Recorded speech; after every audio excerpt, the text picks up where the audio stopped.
नववर्षाच्या पहिल्याच दिवशी मुंबईमध्ये जोरदार पाऊस झालाय। अचानक आलेल्या पावसामुळे अनेकांची तारांबळ उडाली। पावसामुळे वातावरणात बदल झालाय, थंडीचा जोर वाढण्याची शक्यता आहे।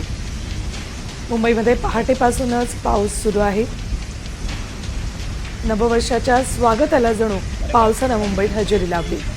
ही चेंबूर आणि लोअर परळ भागातली दृश्ये आहेत। पावसानं हजेरी लावली, त्यामुळे पहाटे घराबाहेर पडलेल्या मुंबईकरांना थोडा त्रासाचा सामना करावा लागलाय।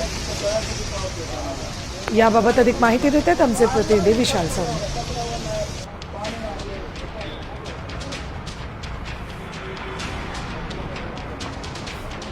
नवीन वर्षाची सुरुवात होते आणि नवीन वर्षाची सुरुवात ही पावसाने होते। आपण पाहू शकतो की मुंबईमध्ये मोठ्या प्रमाणावरती पावसाच्या सरी ज्या आहेत ते कोसळताना आपल्याला हे दृश्य आपण या ठिकाणी पाहू शकतो।